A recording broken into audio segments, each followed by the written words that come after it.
번째 주제 부동산 임대 공급가액 명세서입니다. 그러면 일단 지금 4개를 했는데 좀 정리를 하면서 가볼게요. 기억에 남겨야 되니까.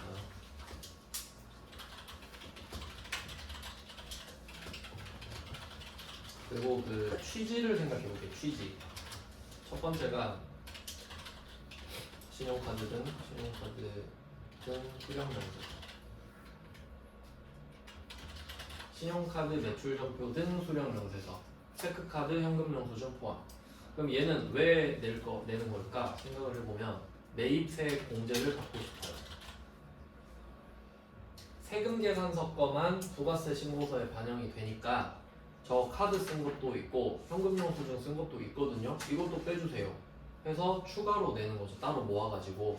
그러니까 제가 이걸 1번으로 넣었다 그랬죠. 실무에서 제일 중요하니까. 이건 항상 낼 수밖에 없거든요. 카드를 안 쓰는 데가 없잖아요. 그래서 제일 중요하다 1번으로 넣고, 그다음 2번이 대손세액 공제신고서였습니다. 그러니까 이게 그 제가 순서대로 해놨잖아요. 근데 이게 또 제목끼리 따로 보는 건 느낌이 달라요. 그러니까 여러분이 이렇게 목차를 만드는 연습을 항상 하셔야 돼요. 한눈에 보는 연습을 하셔야 돼요. 결국엔 한눈에 들어와야 될 거 아니에요. 네, 그래서 쓰고 있는 거예요. 이런 식으로 연습을 하셔야 한다고. 그러니까 제가 지금 한 개 끝날 때마다 계속 정리하고 있지 않습니까? 여러분이 실제로 이렇게 하셔야 된다는 소리입니다. 한두 번으로 절대 외워지지 않아요. 자, 대손세액 공제신고서는 사실 시험에선 중요한데 모두가 대손을 겪는 건 아니라고 말씀드렸죠. 그러니까 조금 그런 측면에서 2번으로 뺐다고 말씀을 드렸는데, 그럼 우리가 대손을 당하는 건 안 좋은 일이잖아요. 그러니까 국세청이 약간 좀 위로금조로 세액공제를 해주죠. 그러니까 이것도 목적이 매입세액 공제인 거죠. 좀 안 좋은 상황이긴 하지만 어쨌든 매입세액 공제 때문인 거면 내면 부가세 덜 내니까. 3번 위제 매입세액 문제신고서. 이건 솔직히 우리한테 해당 안 됩니다. 그렇죠. 우리가 면세 원재료를 산다는 전제도 없고 그냥 이런 게 있다라는 걸 알려주고 싶었고요. 그냥 그런 내용일 것 같고, 시험에 내기 좋으니까 그냥 문제 내기가 좋잖아요. 그러니까 제조업만 농어민 세액공제 받을 수 있다 이런 거 내기 좋잖아요. 그냥 그래서 나온 건데 어쨌든 없는 매입세액을 만들어주죠. 그래서 얘도 매입세액 공제. 그러면 이 정도까지 와보면 느낌이 뭐야, 다 그냥 세액공제 받으려고 하는 거 아니야? 이러잖아요. 여기서 한번 딱 틀어주는 거죠. 4번 공제받지 못할 매입세액 이렇게 딱 바뀌어버리잖아요. 공제받지 못할 매입세액 명세서 이렇게 맞죠? 그래서 얘는 4개가 있긴 한데 취지가 다 똑같죠. 너 세액공제 안 해주겠다고. 그러니까 우리가 이거 자진납세하는 겁니다. 저 사실 이거 세액공제 못 받는 건데 라고 자진납세하는 거예요. 어차피 추징당하니까 자진납세를 하는 겁니다. 그러니까 요거는 되게 특이하게 매입세액 불공제죠. 면세 비율도 못 돌려받는 거잖아요. 그리고 방금 면세 관련된 것도 아예 못 돌려받는 거고. 그러니까 이게 일부러 같이 낸 것 같습니다. 100% 면세 사업에다가 쓴 거는 아예 못 돌려받잖아요. 면세 사업에 대한 건 아예 못 돌려받잖아요. 근데 면세랑 과세랑 애매한 것들은 공통 매입세액으로 잡아서 면세 비율을 따졌잖아요. 그걸 이해할 수 있는지를 물어보려고 같이 낸 것 같아요. 그러니까 취지는 참 좋은 것 같습니다. 그 다음에 5번째가 지금 부동산, 임대, 공급가액 명세서잖아요. 한번 생각해 보세요. 부동산 임대죠. 임대. 빌려주는 거죠. 빌리는 거 아니에요. 그러니까 빌리면 부가세를 내겠지. 그럼 세액공제를 받겠지. 근데 임대는 내가 부가세를 받죠. 낸다는 소리예요. 낼게요. 저 부가세 받았으니까. 그러니까 이건 매출세액이 늘어나는 겁니다. 매출세액을 신고하는 거죠. 저 이것도 내야 되는데 사실. 그래서 얘는 그 키워드가 뭐냐면 간주 임대료예요.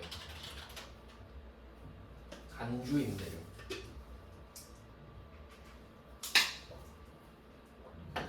간주 임대료 이름을 한번 들어보면은 그래서 우리 좀 배웠잖아요. 간주가 들어가잖아요. 제가 그거 말씀드렸죠. A로 간주한다. 요거랑 그거랑 같은 말이 이게 있어요. A로 본다. 이 두 개 같은 말이거든요. 이게 무서운 말이라고 했어요. 자, A로 지금 이 시간부터 A로 간주한 다음에 A예요. 누가 봐도 B여도 A로 간주하면 A예요. 이제 그 말이거든요. 그러니까 간주 공급이 어땠어요? 공급이 아닌 거 나도 알아. 근데 이제 공급으로 간주하겠다고. 그럼 공급이죠. 그 말은 부가세 갖고 오라고. 그 뜻이잖아요. 그러면 임대료는 뭐예요? 임대료는 내가 건물을 빌려주고 받는 돈이죠. 임대에 대한 요금을 받으니까. 그럼 이거는 수익에 해당되는 거 아닙니까? 그럼 부가세를 내죠 원래 임대료는. 근데 임대료는 아닌 거예요 지금 보니까. 맞죠? 그런 거 파악을 잘 하셔야 돼요. 그러니까 간주 공급도 공급이 아닌데 공급으로 보는 거구나 이거잖아요. 그럼 간주 임대료도 아 원래 이거 임대료 아니겠구나. 근데 임대료로 우기는구나. 부가세 내란 소리구나. 간주 공급이랑 같은 맥락이죠. 아시겠죠? 방향은 아시겠죠? 방향은. 그럼 이제 취지를 알려드릴게요. 취지. 그 우리나라에 전세가 있고 월세가 있죠. 그러니까 그게 좀 어떻게 정리를 해야 되지? 그게 부동산 임대차라고 하잖아요. 그러니까 이게 임대차 뜻이 뭐냐면 이것도 어차피 여러분은 임대를 하거나 임차를 반드시 하기 때문에 알고 계셔야 돼요. 부동산 그 좀 약간 뭐랄까 그 보호법 같은 건 좀 알면 좋은데 임자가 차임이에요. 차임. 차임은 그 대가를 뜻해요. 대가. 그러니까 월세든 전세든 대가를 내죠. 그럼 그 뜻이야. 임은 그냥 돈. 그리고 대는 빌려주다, 차는 빌리다거든요. 그러니까 돈 걸고 빌려주고 빌리는 거래란 뜻이에요. 임대차가. 그러니까 여러분은 반드시 이걸 하게 돼 있어요. 맞죠? 그럼 임대차에 대해서 그 전세 월세가 있는 겁니다. 다 들어보셨죠? 근데 이거 전세가 되게 특이한 건데 우리는 그냥 전세 하면 그냥 전세잖아요. 이거 전 세계에서 우리나라밖에 없어요. 그게 되게 충격적인 거예요. 그래서 이거 전세가 영어로 뭔지 아세요? 이거예요. 전세예요. 왜? 다른 나라엔 전세가 없잖아. 그러니까 영어로 바꿀 수가 없어요. 그래서 실제로 이거 영어 사전에 전세라고 나와 있어요. 그만 진짜 우리나라밖에 없습니다. 그러니까 되게 신기해. 다른 나라 사람들. 미국 사람들은 월세 내는 게 그 기본이거든요. 평생 월세 낼 생각하면서 살아요. 미국 사람들은. 하여튼 뭐 그런데 그러니까 전세든 월세든 임대차 맞죠. 근데 이제 월세를 한번 생각해 보면 월세는 그 렌트 뭐지 그게 월세구나 말 그대로. 여기에는 부가가치세가 붙죠. 왜냐면 제가 재화랑 용역 알려드렸을 때 내가 건물을 팔면 재화를 공급하는 거예요. 맞죠? 건물을 파니까. 근데 건물을 쓰게 해주는 거야. 내가 오피스텔 하나 사가지고 월세 받는 거는 이 건물을 너한테 주는 게 아니잖아요. 이거 내 건 거 알지? 근데 대신에 한 달에 얼마 주고 써? 그럼 이건 서비스예요. 그럼 이게 또 과세가 되는 거거든요. 그럼 부가가치세를 받겠죠. 근데 이제 주택은 그거 안 붙어요. 주택은. 그 취지를 좀 알려드릴까? 그러니까 그 만약에 월세가 50만 원이라 합시다. 그럼 이게 오피스텔인데 주거형 오피스텔 있죠. 요새 많잖아요. 그 주거형 오피스텔이 월세가 50만 원이라고 치면은 그럼 이 상대방이 나한테 건물을 빌려 쓰는 거잖아요. 그러면 이 사람이 집이 없을 확률이 높지. 왜냐면 여러분이 집이 있는데 굳이 딴 데서 월세 살고 그건 전략적인 거 아니면 잘 없죠. 그럼 이 사람은 없을 확률이 높거든요. 그러면 야, 얘 집이 없으니까 월세 내고 살지 않겠니? 그러니까 부가세 안 받을게. 이렇게 돼요. 그래야 그 사람한테 좋잖아. 그럼 55만 원이 아니라 50만 원이잖아요. 그럼 일단 세입자한테 좋죠. 그러면 그 건물주도 좋잖아. 자기가 착해진 것 같아서. 원래 55만 원 받아서 5만 원을 내야 되는 건데 50만 원만 주세요 하고 50만 원만 딱 받고 안 내면 되니까 서로 좋죠. 근데 만약에 이게 상가야. 상가는 이제 먹고 살만하니까 상가도 빌리고 하는 거 아니에요? 그러니까 상가는 무조건 과세예요. 근데 우리는 지금 상가 이야기 하겠지. 우리가 지금 제조업인데 막 갑자기 막 주택 임대하고 그러진 않을 거 아니에요. 그러니까 그냥 상가라고 치면 부가가치세가 붙는다라는 뜻입니다. 이해되셨죠? 그러니까 상가를 면세 줄 이유는 없잖아. 진짜 영세한 사람은 상가를 빌릴 생각을 안 하지. 그쵸? 그러니까 상가 빌리면 먹고 살만 하겠지. 그러니까 55만 원 걷어서 5만 원 내놔 이거거든요. 그러면 우리가 월세를 주면 부가세를 확실히 걷어서 내면 됩니다. 맞죠? 근데 애매한 건 전세예요. 만약에 내가 이 가게를 뭐 2년 빌려주고 그냥 전세로 한다. 그냥 보증금 1억 걸고 한다. 이럴 수도 있잖아요. 그러면 우리 입장에서는 1억이 지금 들어온 거거든요. 현금이. 근데 국세청 입장에서 야, 너 1억 들어왔네. 부가세 내야지. 이렇게 말하니까 저 이 돈 돌려줘야 되는데요. 그러니까 국세청이 어찌 할 수가 없는 거야. 그러니까 돈이 들어왔는데 거기에 세금을 못 때리는 거예요. 맞죠? 보증금이잖아요. 어차피 저 돌려줘야 돼요. 이걸로 뭐 할 수도 없는데? 하니까 애가 진짜 속이 상하는 거야. 부가세 먹고 싶은데. 그러니까 머리를 쓴 거지. 그래서 이런 말을 하는 겁니다. 야, 요새 솔직히 금리가 한 5% 되는데 네가 그것보단 더 벌지 않냐? 그 보증금 맡기면. 그러니까 한 5%는 벌었다고 치자? 라고 하는 거야. 내가 동의하는 건 필요 없어. 그냥 그렇게 돼 있어요, 법이. 그게 간주임대료. 그 퍼센테이지를 해년마다 정해요. 그러니까 지금 금리가 많이 올랐으니까 한 3, 4%로 했을 것 같아요. 그러면 만약에 우리가 1억을 보증금으로 받았잖아요. 그럼 국세청은 1년에 한 400을 각 벌었다고 치겠다는 거야, 나한테. 적어도 네가 예금은 가입했지 않겠니? 최소. 그러면 이때 잘 생각해야 돼요. 내가 1억을 보증금으로 받았죠. 그러면 400을 안 벌었어도 번 게 되는 거예요. 국세청은 그냥 그렇게 생각하겠다는 거야. 그럼 우리가 400을 벌었든 안 벌었든 번 게 됐죠. 그럼 혹시 우리가 400을 내나요? 400을 벌었다 치면 40을 내는 거지. 그러니까 국세청은 40을 걷고 싶다는 소리예요. 이해되셨나요? 그게 간주임대료야. 그러니까 그거 이실직고 하라고. 너 보증금 받은 거 있지? 나한테 말해 빨리. 이거예요 그냥. 자진납세 하라는 소리입니다. 그러니까 얘는 취지가 완전 반대지. 매출세 갖고 오라고. 그러니까 월세도 신고하고 간주임대료도 신고하라는 소리예요. 보통 같이 받잖아요. 보증금 받고 월세도 받잖아요. 그럼 너 월세 얼마고 보증금의 몇 퍼센트 곱한 간주임대료 얼마냐고. 그 3개월마다 구해보자고. 갖고 오라는 소리예요. 아시겠죠? 그러니까 얘는 내는 겁니다. 왜냐면 임대니까. 임차가 아니니까. 그래서 이렇게 한번 써보고 분류를 해보는 거죠. 그러니까 이거 1, 2, 3까지만 똑같았구나. 이제 내용이 조금씩 달라지기 시작했죠.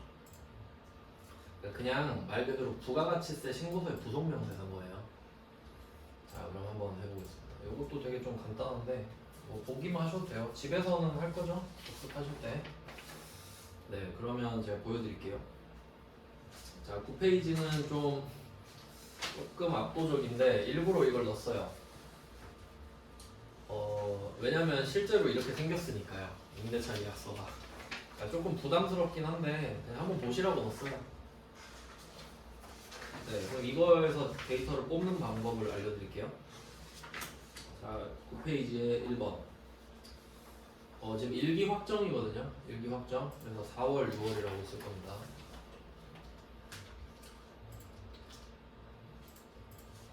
일단 들어가는 곳은 부동산 임대 공급가액 명세서예요.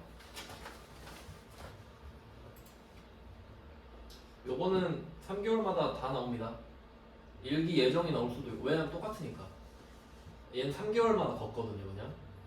지금은 그냥 일기 확정 4월, 6월입니다. 그리고 표시하셔야 될 게 있는데 일단 1번 문제에서 첫 번째 줄 보시면 부동산 임대 공급가액 명세서 써있죠. 그러니까 이게 답이잖아요. 이거 확인하시고 표시하시고 그 다음에 세 번째 줄 갈게요. 세 번째 줄에 전자세금계산서 발급했고 전표 입력은 생략한다 이렇게 되어 있죠.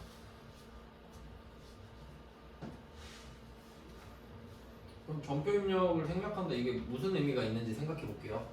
그러니까 지금 전자세금계산서를 발급했다. 이 말은 이제 임대료 수익이라고 하고 있거든요. 그러니까 월세 받은 거지. 그럼 우리가 월세를 받는 거는 확실하게 서비스를 판 거 맞죠? 그러니까 세금 계산서 주고 그거에 대해서 원래 매입 매출 전표에 쓰잖아요. 원래 매입 매출 전표에 쓰죠? 근데 쓰지 말라고. 그러면 이걸 의심해 봐야 돼요. 혹시 쓰라고 할 때도 있는 건가? 약간 그 정도 느낌을 보자는 거죠. 그럼 1번은 일단 전표를 생략하라고 했는데 이거 있는 걸로 해야 되는데? 왜 없지? 전표 입력을 생략하라고. 맞아. 전표 입력 생략은 맞고 그 두 번째 줄 1번의 두 번째 줄에 보면은 부가가치세 신고서 있잖아요. 이것도 표시해야 돼요.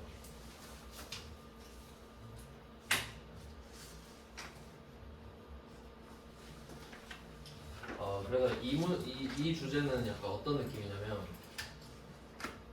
또 그림을 한번 정리해볼게요. 뭘 하는 거냐. 자, 일단 메인 매출 전표가 시작일 겁니다. 한번 생각을 해보세요. 우리가 건물을 갖고 있어요. 그러면 보증금 받을 때는 일반 전표였어요. 맞죠? 보증금 받았다. 일반 전표. 임대 보증금 이렇게 쓰거든요. 보증금은 부가세가 없잖아요. 근데 월세를 받을 때는 어떻게 해요? 세금 계산서를 발급하잖아요. 그걸 메인 매출 전표에 쓰겠지. 그러니까 얘로 시작을 하는 거예요. 그럼 이거는 당연히 부가가치세 신고서에 반영되잖아요. 여기까지 이제 다 알고 계시죠? 근데 전표 입력을 생략하려잖아. 근데 전표 입력을 생략했다고 해서 월세를 무시해라 이 말은 아니죠. 그럼 이 말은 신고서 가서 직접 적어라 는 말이 직접 가서 적으렴 이 말이죠. 그 다음에 부동산 임대 공급가액 명세서 이름이 기니까 그냥 요것도 여기에 반영이 되는 거겠죠. 이런 느낌이라고 보시면 돼요.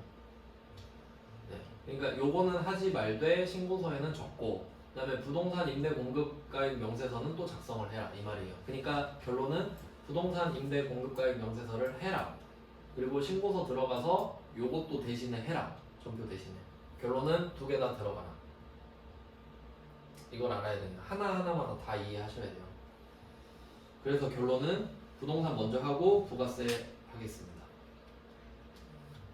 절차는 뭐 그렇고요. 그럼 제가 보여드릴게요. 4월, 6월로 들어왔어요. 6페이지 거. 자, 그럼 코드가 딱 뜨거든요. 왼쪽에. 이게 우리 세입자들 적는 거예요. 근데 지금은 세입자 한 명밖에 없어요. 계약서가 한 개니까. 자, 근데 여기는 코드 F2번인데 원래 사과 농장 하나 있네. 요걸로 쓰겠습니다. 그리고 거래처 같은 경우는 맨 밑에 보시면 있어요. 임대인이랑 임차인 써있죠. 누구 이름 쓸까요? 임차인이죠. 이거 고민하는 거 아니에요. 임대잖아요. 우리가 무조건 임대인이에요. 무조건이에요. 그러니까 LTE에다 동그라미 치시면 돼요. 임차인에다가 LTE 얘만 적겠지. 우리가 우리 이름 적진 않을 거 아니야. 그래서 지금 제가 LTE 대신에 사과농장 쓴 거예요. 그 다음에 동층호 찾아볼까요? 위로 쭉 올라갑니다. 위로 쭉 올라가서 네 번째 줄 있죠. 네 번째 줄에 소재지 있잖아요. 1동 2층 202호 보이시나요? 네, 이거 쓰면 돼요. 그리고 또 동 같은 경우는 없을 수도 있거든요. 그러니까 이게 차이가 있어요. 그 실제로 한 동밖에 없을 수 있거든요. 근데 그걸 굳이 1동이라고 이름 지은 사람이 있을 거예요. 그럼 그건 1동이에요. 근데 그냥 한 동 지어놓고 아예 한 동밖에 없는데 뭔 1동이야 이런 사람도 있잖아요. 그럼 그런 사람은 동을 아예 안 지어요. 그럼 동이 없는 거예요. 이해되셨죠? 그러니까 동은 있으면 쓰고 없으면 안 써요. 아시겠죠? 그러니까 동이 안 써있는데 1동 이러면 안 돼요. 거짓말 치면 안 돼. 근데 지금은 얘가 1동이라고 써놨잖아요. 그러니까 1동 층이랑 호는 반드시 있어요. 층이랑 호는 반드시 있더라고요. 근데 동은 없을 수도 있다는 거 정도 그냥 참고할게요. 없을 수도 있다더라. 기억할 수 있죠? 네, 그럼 얘한테 임대를 한 겁니다. 사업자 등록번호는 뭐 알아서 적히겠고요. 면적. 면적 오른쪽 위에 있죠. 33제곱. 얘는 10평짜리겠죠. 3.3이니까 한 평에. 용도 사무실 바로 왼쪽에 써 있죠. 그러니까 입력해야 되는 것만 표시하세요 지금. 그래야 다음번에 볼 때 편할 거 아닙니까? 눈에 발라놔야죠 좀. 지금 LT 칠했고 색칠해 뭐 표시하고 1동 2층 202호 표시해놨죠. 그러니까 동은 양괄호 쳐놓으면 되잖아. 없을 수도 있다. 그러니까 요령껏 해야 되잖아 공부를. 그러면 33m 제곱미터도 표시하고 사무실도 표시하면 되죠. 그 외에는 지금 안 하고 있으면 되잖아요. 네, 그 다음에 이제 임대 기간. 참고로 이거는 연습하실 때 좀 복잡해요 절차가. 왜냐면 딱 개월수를 맞춰줘야 되거든요. 그럼 어떻게 연습하셔야 되냐면 지금 현재 23년이죠. 근데 문제 보면 16년으로 돼 있죠. 7년 차이 나죠. 차이가 7년입니다. 그러면 이 밑에 있는 모든 연도에 7을 다 더해서 계산해야 돼요. 실제로 그렇게 해야 정답이 나옵니다. 안 그러면 답이 다르게 나와버려요. 그러니까 확인을 못 하거든요. 그래서 그냥 제가 보여드릴게요. 자, 그러면 임대 기간은 그 밑에 넓은 칸 있죠. 가운데 넓은 칸 차임 밑에 제2조 이렇게 돼 있는 거. 자, 제2조 보시면은 임대인은 위 부동산을 임대차 목적대로 사용할 수 있는 상태로 16년 6월 1일까지 임차인에게 인도해라 돼 있죠. 그러니까 이게 16년 6월 1일까지 임차인이 쓸 수 있게 해줘라 이 말이니까 이게 까지에서 속으면 안 돼요. 6월 1일부터 시작이에요. 6월 1일까지 쓸 수 있게 해줘라니까. 맞죠? 그럼 6월 1일부터 쓸 수 있게 해줘라잖아. 그래서 2016년 6월 1일부터가 계약 기간이 되는 거예요. 아시겠죠? 근데 7을 더해야 되잖아. 그래서 2023이라고 쓰겠습니다. 2023 0601. 연도만 다르고 똑같아요. 자, 그리고 계약 기간은 2년 뒤까지죠. 24개월.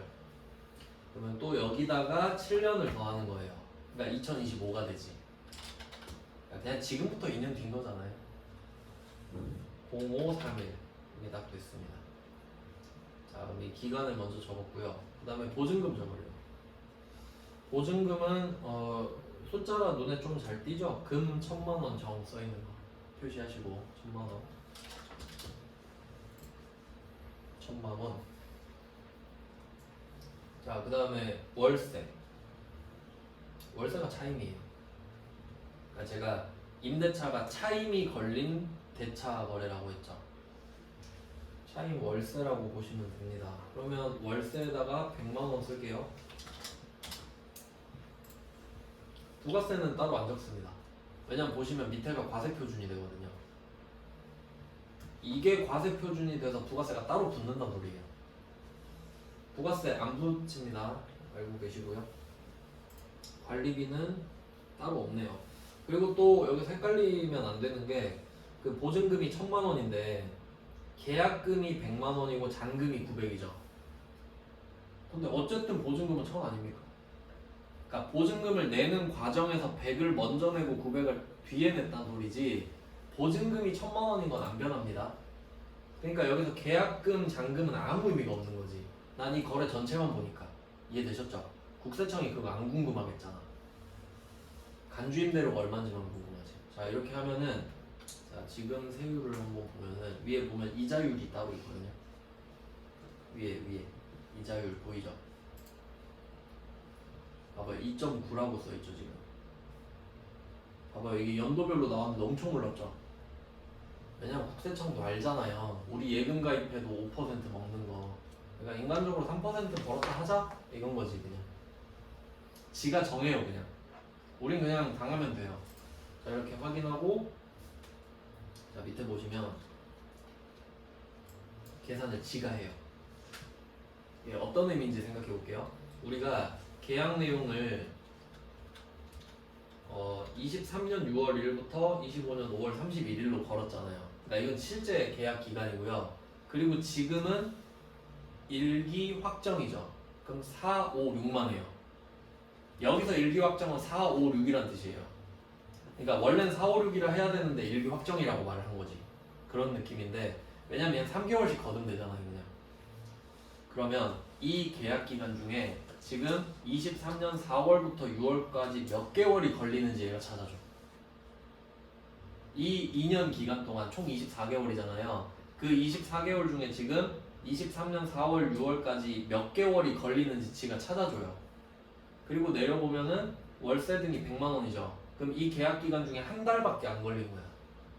왜냐면 23년 6월 1일에 시작했잖아요. 근데 우린 23년 4월, 6월이죠.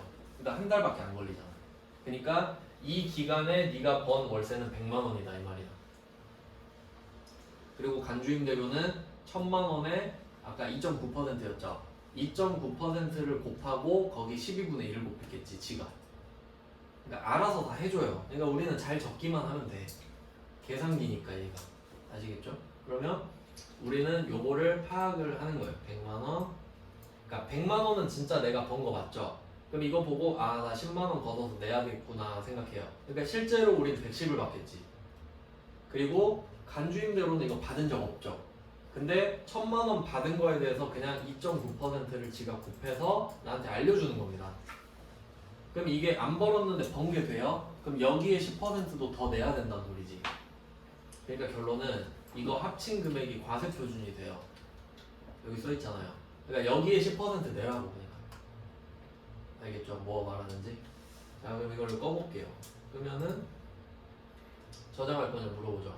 그럼 얘를 눌러야 저장이 되는 겁니다. 그럼 저장해야겠죠? 하고 그럼 신고서 4월, 6월 뭐 이런 식으로 저번에 했던 그 대손세액이 아직도 들어있네요. 의제매입세액도 들어있고 요거는 따로 내는 서류거든요. 근데 여기에 반영분은 따로 없고요.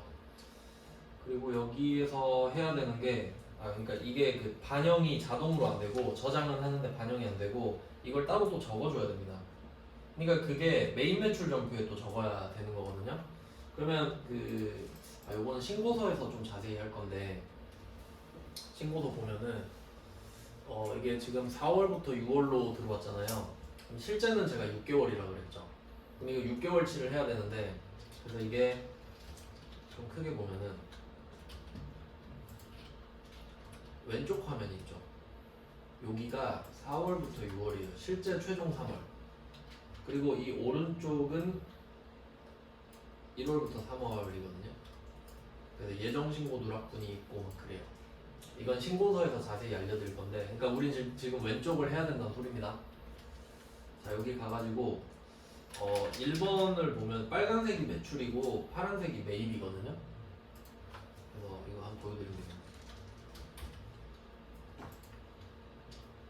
자 매입 한번 보시면은 세금 계산서 수취분 그 밖에 공제매입세 딱 이거밖에 없어요. 그러니까 여기에 부속 명세서들이 다 들어와요. 요렇게 요런 구조인 거야. 그러니까 부속 명세서를 내는 만큼 매입세액이 커지는 구조가 되겠죠. 보통은 커지겠죠. 매입은 좀 복잡하고요. 매출은 간단해요. 매출 쪽은. 그러면 1번에 세금 계산서 발급분 있죠. 그러니까 우리가 월세 100만 원을 받을 때마다 세금 계산서를 주잖아요. 그럼 이거는 세금 계산서 발급분이겠지. 그러니까 반대로 말하면 메인 매출 전표에서 11번 과세 쓴 거 있죠. 세금 계산서 준 거. 그게 1번으로 와요. 알아서 모여서 오는 거야. 근데 전표 입력을 하지 말라 그랬잖아요. 그러니까 여기다 100만 원을 쓰란 소리지. 원래 메인 매출 전표에 100만 원 쓰면 일로 오잖아요. 근데 거기 쓰지 말고 똑같은 효과를 내야 되니까. 1번은 안 어려워요. 근데 간주임대로 있잖아요. 앞에 간주 붙은 애들은 세금 계산도 안 줍니다. 맞죠? 간주 공급은 공급이 아니잖아요. 근데 공급이 아닌 걸 알면서 야 그래도 세금 계산서 줘야지 이러면 안 되죠. 그러니까 의무가 없었죠. 특이한 케이스 빼고 판매 목적 타사업장 관출 빼고. 근데 이 간주임대료는 어때요? 실제로 내가 돈을 번 적이 없잖아요. 간주임대료. 근데 나보고 벌었대잖아. 그럼 내가 나한테 세금 계산서 주나요? 아니잖아. 그러니까 그냥 그렇다 치고 부가세만 내라. 세금 계산서는 주지 말고 이렇게 할 거 아니에요. 그러니까 건별이지. 간주 임대료, 간주 공급 다 건별이겠죠. 증빙은 안 주는데 부가세는 걷어가잖아요. 그럼 거기가 어디냐라고 생각해보면 2번은 안 쓰고요. 매입자 발행 요거 좀 특이한 케이스고 3번 보면 카드랑 현금 영수증 있죠. 그러니까 얘는 신용카드 매출 전표를 주면서 물건 팔았을 때, 그러니까 카과, 매출 카과. 현금 영수증은 매출 현과. 얘는 지금 같은 칸에 들어갑니다. 그다음에 4번은 정규 영수증 외 매출분 돼 있는데 이 정규 영수증을 적격증빙이라고 해석하신다. 그러니까 적격증빙 말고 막 거래명세서, 간이영수증 이딴 거 있죠. 그런 건 줘도 안 준 거라 그랬죠. 그것 또는 아예 안 준 거. 그러니까 그게 건별을 말하는 거지. 결론은 여기다 써라잖아요. 결론, 간주임대료를 4번에 쓰세요. 그러니까 이거는 보고 써야 됩니다. 저장하느라 껐는데, 그러니까 끄기 전에 이렇게 두 개를 띄워놓고요. 여기 밑에만 살짝 보이게 해놓고 신고서를 딱 띄우는 거예요. 이렇게 실제로. 그리고 이거 보고 100만원 1번에 쓰고 23835 있죠. 23835는 4번에 쓰라는 소리죠. 이게 포인트예요. 신고서에도 반영을 하면 더 까다롭거든요. 근데 어차피 이거밖에 안 나오겠지. 월세는 1번이겠고 간주임대료는 4번이겠지. 그러니까 정해져 있어요. 그래서 여러분이 이거는 1번 문제만 풀 줄 아시면 다 풀 수 있다. 그런 내용이에요. 그러니까 좀 상대적으로 이론이라는 게 없어지고 있어요. 그러니까 임대 공급가의 명세서는 적을까 말까가 아니라 다 적어라잖아요. 그냥. 왜냐면 그래야 국세청이 보니까. 그러니까 쉬워지는 거지 점점. 네, 그리고 이제 10페이지로 한번 가볼게요. 패턴을 좀 찾아볼게요. 패턴을 보시면은 2번 문제는 지금 4점으로 돼 있는데 조금 긴장해야 되죠. 네, 4번 4점으로 됐으니까요. 그럼 여기서는 어떤 게 포인트가 될 거냐면 거래처가 두 개죠. 두 번 써야 되잖아요. 그 정도? 그 다음에 두 번째 거래처 보면 정선상회 있죠.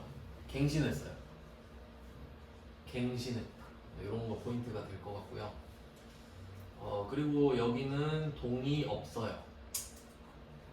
동 없죠. 동 없음 이렇게 써보세요. 없으면 안 보이니까. 동이 없잖아요 지금. 근데 여기다 일동 쓰면 안 된다고요. 틀렸다 할 수도 있잖아. 네, 그리고 또 여기서 제 생각에 멘붕 포인트는 그 유의사항인데 유의사항의 세 번째 거 있죠. 자, 세 번째 거 보면은 월세에 대해서는 정상적으로 세금 계산서를 발급했다. 했대요. 그리고 그 문제로 다시 올라가 보시면은 부동산 임대 공급가액 명세서 및 부가가치세 신고서죠. 그럼 얘도 부가가치세 신고서 하는 소리죠. 근데 세금 계산서 발급했다 그러죠. 근데 전표 입력은 하지 말라 그런 거죠. 왜냐면 하라는 말이 없으니까. 그럼 방금 거랑 똑같은 거예요. 그러니까 전표 입력을 아까 하지 말라 그랬죠. 굳이 하지 마 이랬고 여기서는 아무 말 없죠. 그럼 안 하는 거. 여기선 기본값이 그렇다고 보시면 돼요. 그러니까 방금 문제랑 똑같아진 거지. 그리고 다시 내려와 보시면 간주임대료에 대한 부가가치세는 임대인이 부담한다. 이거 무슨 말인지 한번 생각해 볼게요. 당연한 말이죠, 사실. 왜냐면 보증금을 임대인이 받잖아요. 근데 세상이 다 상식적으로 돌아가진 않지 않습니까? 그런 경우도 있어요. 임대인이 임차인한테 간주임대료 대신 내달라는 경우도 있습니다. 그런 경우가 없진 않겠지.